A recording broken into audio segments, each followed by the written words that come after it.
এই বইটা আমাকে স্কুল থেকে দিয়েছিল গিফট হিসাবে। এই বইটা পুরনো হোক কিংবা নতুন, বইয়ের যে একটা গন্ধ, সেই গন্ধের আলাদাই আমেজ।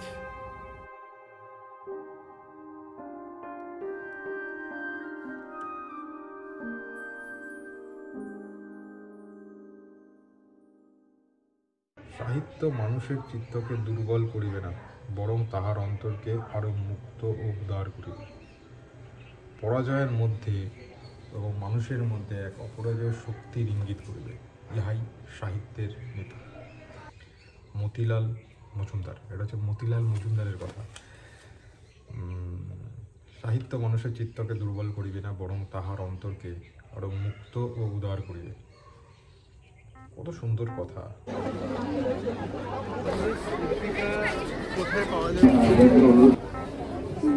এখন আর সেরকমভাবে বই পড়া হয় না, বই কেনাও হয় না।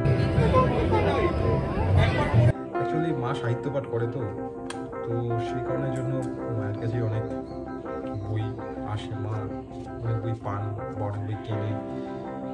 তো আমাকে আলাদাভাবে সেই অর্থে বই কিনতে হয় না।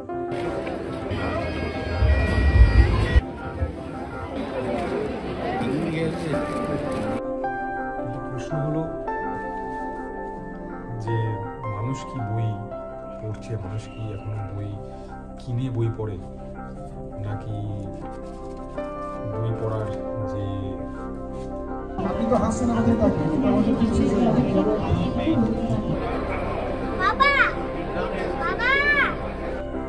আমার তো মনে হয় মানুষের বই পড়া কমে, মানে মানুষ পড়ে, কিন্তু মোবাইলে বেশি মানুষ পড়াশোনা করে, কিন্তু মানুষ পড়ে। যারা পাঠক, যারা অ্যাকচুয়ালি পড়তে ভালো লাগে, বই বা গল্প পড়তে যাদের বেশি ভালো লাগে, তারা কিন্তু পড়ে, এরকম নয় যে পড়ে না। আর বইমেলাতে যে ভিড়টি আমি দেখলাম, রিসেন্টলি বইমেলা গেছে,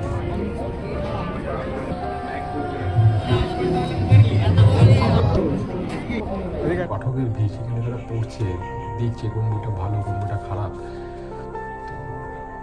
আমার তো মনে হয় যে পাঠক আছে, হয়তো সংখ্যাটা কিছুটা কম, কারণ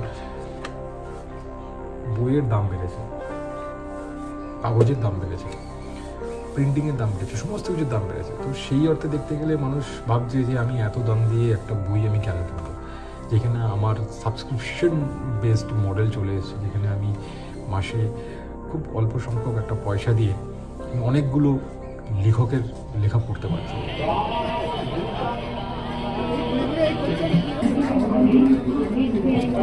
অনেকগুলো গল্প পড়তে পারছি, সেখানে কেন আমি একটা ফিজিক্যাল কপি নিয়ে আমি কেন দিতে যাবো? এটা ঠিক, মানে দেখুন, গান বাজনার ক্ষেত্রে ওইটা হয়েছে, মিউজিকের ক্ষেত্রে ওটা হয়ে, যখন সিডি ছিল বা ক্যাসেট ছিল, সেই সময় যখন অনলাইনে গান আসতে শুরু করলো, তখন কিন্তু মানুষ বললো যে আমি কেন সিডি কিনতে যাব, আমি কেন ক্যাসেট কিনতে যাব, আমি তো অনলাইনে ফ্রিতেই পাচ্ছি, তো আমি কিনবো না। তো সেইভাবে সেই দিক থেকে বিচার বিশ্লেষণ করলে তো অবশ্যই আমার মনে হয় ফিজিক্যাল কপির যে সেল, সেটা তো কমেই যায়।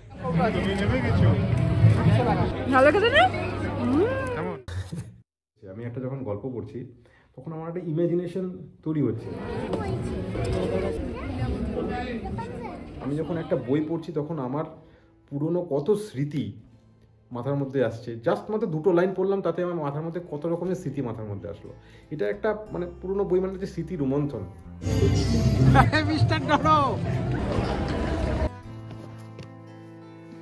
তোমার ভেতরে যা এক্সপিরিয়েন্স হয়েছে, সেই এক্সপিরিয়েন্সগুলোকেই তুমি কিন্তু দেখছো। তুমি যদি বলো যে আমি এখন একটা হজবরলা টাইপ অফ কিছু একটা নাম বলে দিলাম, তুমি সেটা কোনোদিন এক্সপিরিয়েন্সই করো, সেটা তুমি কোনোদিন চোখেও দেখোনি, তা তুমি কিন্তু মনে মনে তার একটা ইমেজ তৈরি করবে যে আচ্ছা এটা এরকম হতে পারে, এটা এরকম। যখন তুমি সামনে গিয়ে দেখলে, তখন ও আচ্ছা এটা এইরকম, ওহো আমি তো একদম এরকম। অনেক সময় হয় আমরা যখন ফোনে কারোর সঙ্গে কথা বলি, আমরা যদি তাকে সামনে না দেখি, তখন আমরা মনে হয় না এই মানুষটা এইরকম হতে পারে, এই মানুষটার এই রকমের চেহারা হতে পারে, একটা আইডিয়া চলে আসে না?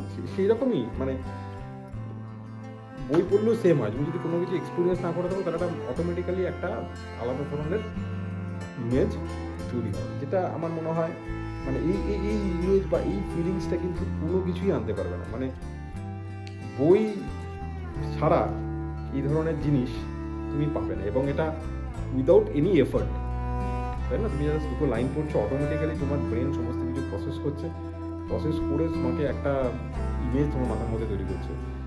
আর তো এটাতে তোমার মনে হয় জাস্ট পড়তে হবে, জিনিসটা বুঝতে হবে, আর এটাই জাস্ট একটু পরিশ্রম, আর কিছু না, আর পরিশ্রম কিছু না। বই পড়বো, বই পড়ে আমি আমার মাথার মধ্যে একটা ইমেজ তৈরি হবে, এটাকেই আমি আমার ভালো লাগে, তাই না? এটাই আমার কাছে সবচেয়ে বেশি প্রিয়। তো সেই কারণে সেই দিক থেকে দেখতে গেলে তো মানুষের যেটা ভালো লাগবে, মানুষের যেটা আগ্রহ, সেটাই মানুষ করবে। তো বই পড়া বা লেখা পড়া মানুষের মধ্যে কমেনি, মানুষের মধ্যে বেড়েছে। আমাদের কাছে ডেটা পয়েন্টস, আগেকার দিনে ডেটা পয়েন্টস কী ছিল? আগেকার দিনে লেখক জানতেন কি করে যে আমার বই কারা পড়ছে? যে সেলার করছে তিনি এসে বলতেন যে এই ধরনের এজ গ্রুপটা তোমার বইটা নিয়ে যাচ্ছে, সেই হিসেবে লেখক জানতে পারতেন যে আচ্ছা আমার বইটা তার মানে এই ধরনের এজ গ্রুপটা পড়ছে। তো এখন ব্যাপারটা যেটা হয়ে গেছে, এখন তো অনেক মানে অ্যানালিটিক্সই তৈরি হয়ে গেছে যে কে পড়ছে, কতজন পড়ছে, কোন জায়গা থেকে পড়ছে, কোন সময়ে পড়ছে। তো অনেক ইজি হয়ে গেছে অ্যানালাইসিস করা আপনার লেখাটা।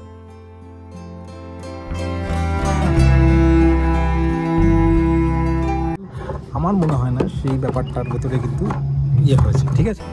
ফেসবুকে কি কম লেখালেখি হয়নি, প্রচুর প্রচুর লেখালেখি হয়, পড়ে শেষ করা যায় না, এবং সুপার তাদের লেখা, অসাধারণ লেখা, এগুলো হয়তো তারা পাবলিশার্স পায় না লেখার জন্য। একটা বই ছাপাতে গেলে তার অনেক প্রসেস আছে, সেটা প্রুফ রিডিং করো, সেটাকে টাইপ করো, সে টাইপ করে সেটাকে ছাপাও, তার আবার প্রমোশন করো, এত বাংলাতে কেউ করতে যায় না, কারণ প্রত্যেকটা প্রসেসের মধ্যে না একটা হিডেন কস্ট থাকে। কিন্তু যখন পরিবর্তন ঘটছে তখন এটা কোনো পরিবর্তন হবে না, পরিবর্তন না হওয়ালেই মুশকিল। পরিবর্তন হয়েছে ভালো, এখন হয়ে গেছে পুরোটাই পিক্সেলস আর অ্যালগোরিদম। যার লেখা অ্যালগোরিদমকে স্যাটিসফাই করবে তার লেখা প্রচুর মানুষের কাছে পৌঁছাবে, আর সিম্পল অ্যাজ দ্যাট। সেটা